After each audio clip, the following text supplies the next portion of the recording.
Chapter 30. Midnight Ride. Marcus arrived back at Monica's car, the hero of the moment. She smelled each joint. "How much do I owe you?" "Nothing," Marcus explained. "Free for me, free for thee." "I see what you're doing," Monica radiated. "I'm into it." Monica was a forward female, thought Marcus. It was a big change from Diana, and he liked it. "You have a serious commute to campus every day," Monica said as her FJ Cruiser roared to life, headlights cutting the darkness as they began their midnight ride. The air vents puffed out a pungent mix of melon body lotion and perfume. "That's Anthony's house. I live within walking distance of the lab." "Really?" Monica looked briefly over her shoulder as the property faded from view. "Do you live alone?" "No, I share a place with my best friend Jordan." "If I keep you for the night, how will he get home?" "He drove," Marcus answered. "So where are we going?" "I have a house an hour from here in the western desert. I thought we'd go there. It's got a bar, a hot tub, and a movie theater." "Sounds like a plan," Marcus affirmed. Monica lit the joint as they reached the edge of civilization, taking a long hit before handing it to Marcus. "This is the second time I've been out here today." "Were you off-roading?" "No." Marcus exhaled a thick cloud before passing the joint back. "We were at Global 1 shooting." "I love guns," Monica exclaimed. "You do?" "I sleep next to a pair of pink Glock 18s. "The full auto ones?" "Face-off specials, with suppressors to boot." "Getting all those tax stamps must have been fun." "It was painless. My lawyer did everything. Best $700 an hour a girl can spend." The darkness was fading along the edges of her headlights. He'd been conditioned by Diana to expect confrontation and everyday banter, but conversations were natural and easy with Monica. "How are you enjoying overnight fame? TMZ's a big deal. No one from the cohort has ever been outed. You just made history." The blood in Marcus's body surged to his stomach. "You saw?" "About 5 minutes before I texted you." Marcus was plotting his next comment, but Monica pressed on. "It had been more than 24 hours since I gave you my number, and you hadn't made the first move. So I was looking for an excuse anyway." "It's been a rough day." "What happened?" "I don't want to be a Debbie Downer," Marcus replied. "First off, I love Saturday Night Live." Monica laughed. "Second, I wouldn't ask if I didn't want to know. I don't do the typical female thing and dance around what I mean. You can tell me if you want to." "I've noticed that about you. I broke up with my girlfriend this morning. Then she leaked my info." "I didn't realize you had one." Monica passed the joint again. "I'm guessing you broke her heart so she put a target on your back?" "Other way around, actually. She dumped me." "So that's why you're acting like Eeyore right now." "Ouch." Marcus suppressed painful laughter. "She did it because you joined the cohort?" "How'd you guess?" "Didn't Brad warn you about mating partners?" "Yes," Marcus conceded. "He really undersold the shit, right?" "No joke." "If she's too stupid to see what a great guy you are, regardless of her feelings about the Federation, then you don't want to be with her." Monica sounded like his mother. "I knew she'd be mad, but I didn't expect her to do something like this. If you're looking for sympathy, you won't get it from me. I gave up everything for the cohort, and it was totally worth it." Monica was driving into the depths of the Great Basin, a landscape largely devoid of life due to the lack of water. A scintillating cluster of lights sat on the horizon. Nothing else was out here, so that had to be their destination. "It won't keep me down. I'm stronger than this. I'll rise above." "Yeah?"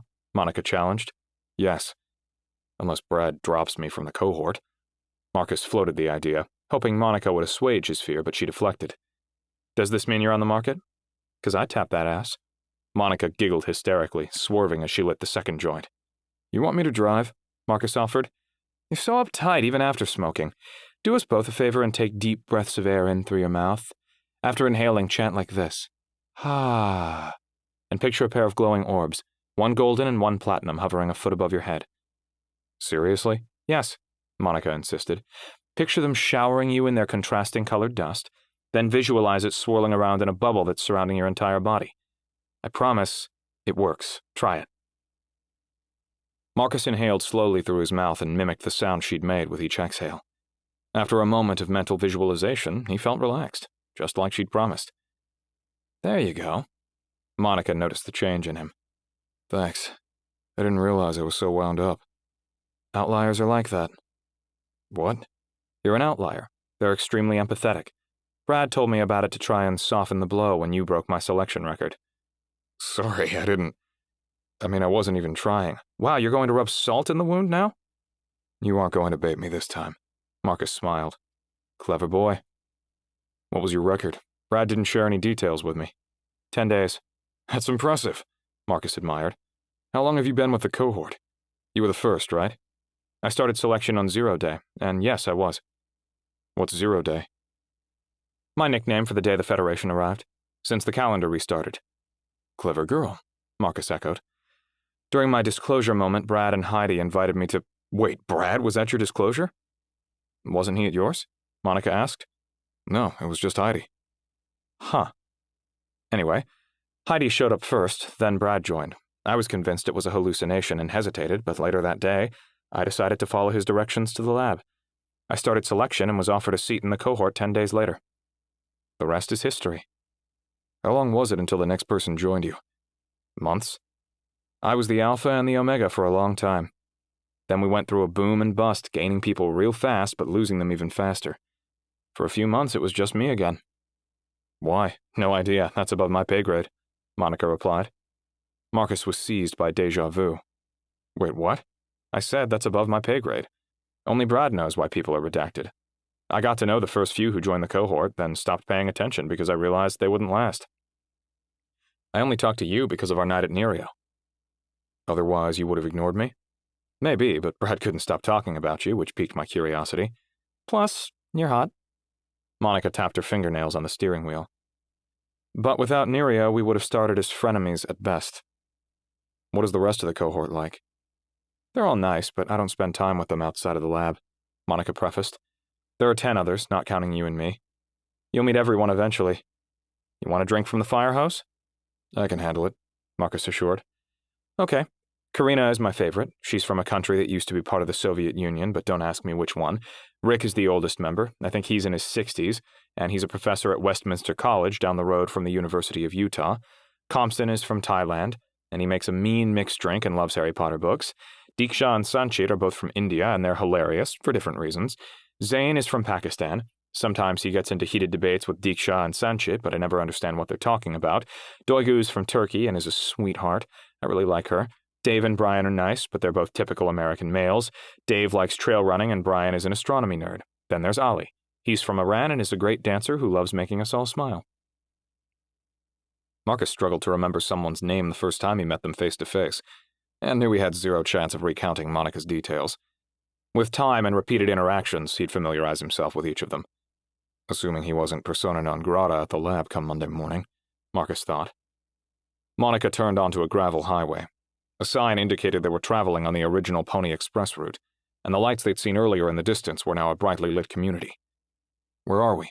Marcus asked. Last Chance Lakes. It's a man-made water sports community. These are mostly vacation homes, but a few families live here full-time. Most of those are military officials from Dugway. The base is over that hill. Monica nodded toward the western darkness. Didn't the Stardust mission land there? No idea. I heard something about a VX leak at the base decades ago, where a bunch of sheep died, but this community is safe. Monica pulled up to the main gate.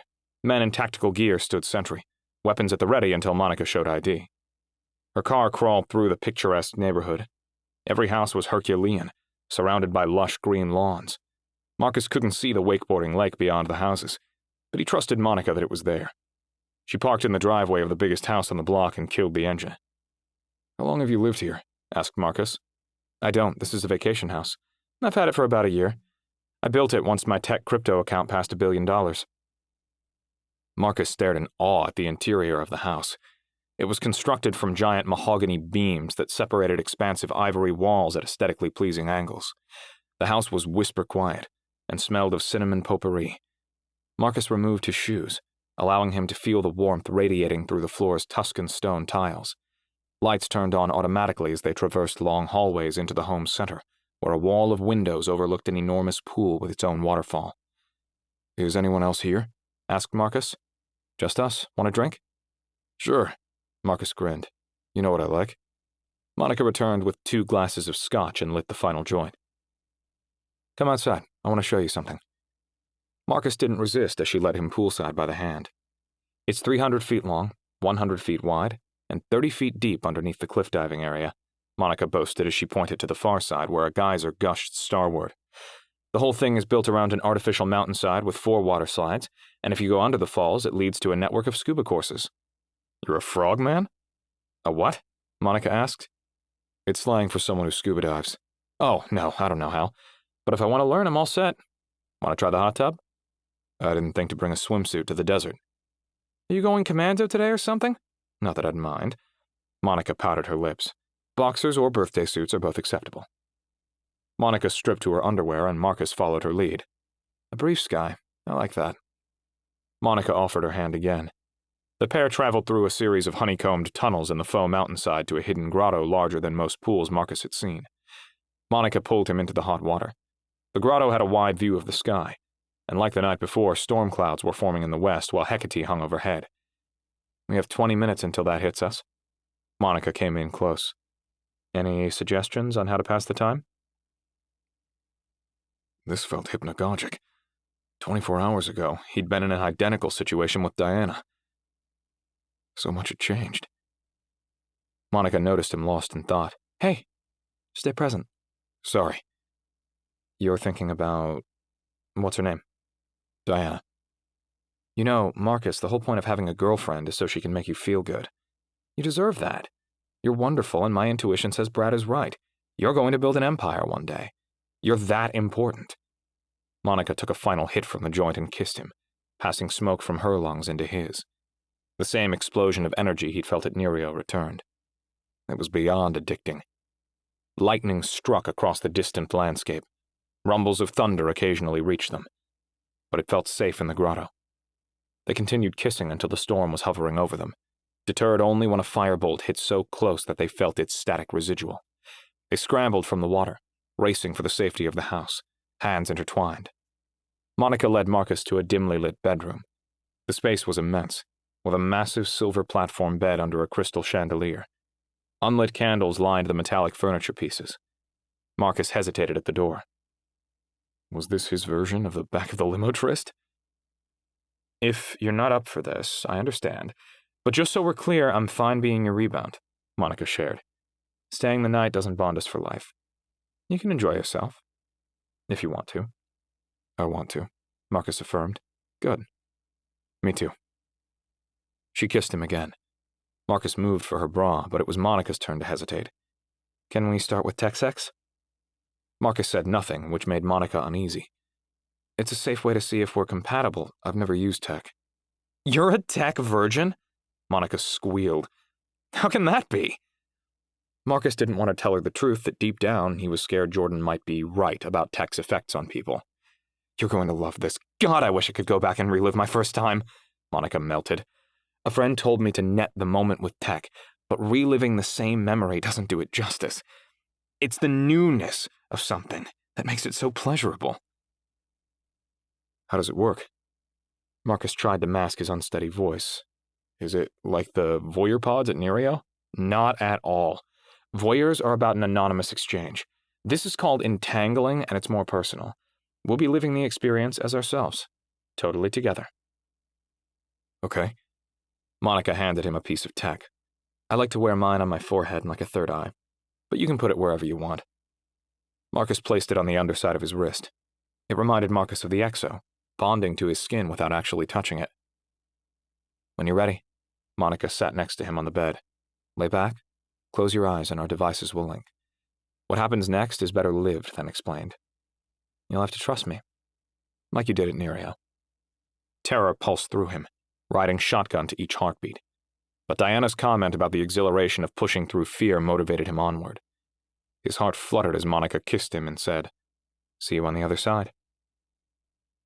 Marcus laid back and was instantly transported to a world mirroring Monica's bedroom, except here all the candles were burning. He kept opening his eyes and breaking the connection to confirm it wasn't real. The disjointed experience reminded him of jumping from sequence to sequence before stealth mode. Each time he closed his eyes, Monica's naked figure inched closer to him in their ethereal reality. When they finally touched, it was a feeling beyond description. The sensation didn't build slowly. It hit like hurricane-force winds, instantly going from 0 to 100. The physical pleasure was overwhelming, traveling down his arms, to his back and through his legs. This was nothing like Brad's lab. Marcus thought as Monica began kissing him. His heart rate accelerated, and his desire surged to heights he didn't know were possible. Monica's lips and body were soft, velvety even, and he could smell her perfume. Their hands continued to explore each other until Monica stepped back. She moved to the bed and sat Marcus on the edge, kneeling before him. She was glowing, literally radiating heat as she took Marcus into her mouth. He wasn't sure if he was also moaning in the real world. Nothing had ever felt this good in his whole life, and Monica melted any of his remaining hesitations. She stopped and stood before him, her body statuesque, worthy of immortalization in marble. She pushed Marcus onto the bed and climbed onto his face. The screams she emitted as she gyrated across his mouth made him harder than he'd ever been before. He allowed himself to fully surrender to the fantasy. Monica's movements slowed, then stopped. She rolled into the middle of the bed and got on all fours, lowering her head and inviting Marcus with a shy smile to enter her body. He took his position behind her as both shared in the ecstasy. Their rhythm was slow and deliberate at first, allowing them to move together. Time had come to a crawl. Marcus reached under Monica, one hand softly caressing her breasts, the other stimulating her clitoris as he kissed her neck and back. Her moans turned to groans as she pushed against Marcus, each thrust harder than the last. Marcus explored her body until Monica screamed she was climaxing before dropping forward to catch her breath. "Your turn," Monica smiled through glazed eyes. He wasn't sure if this was love or lust, but Marcus didn't care to make the distinction. Monica opened herself to him again, placing her legs over his shoulders. He could feel Monica tightening around him as the intensity and depth of his motion accelerated. The benefits of youth were on full display as he maintained his high pace until Monica asked him to finish inside her. Hearing her beg for his seed sent Marcus over the top, and he roared again. The moment had no equal or end. He collapsed beside her, forgetting this wasn't real. They were both too high to care. Monica kissed him a final time. Words weren't necessary. She was reverberating through his soul.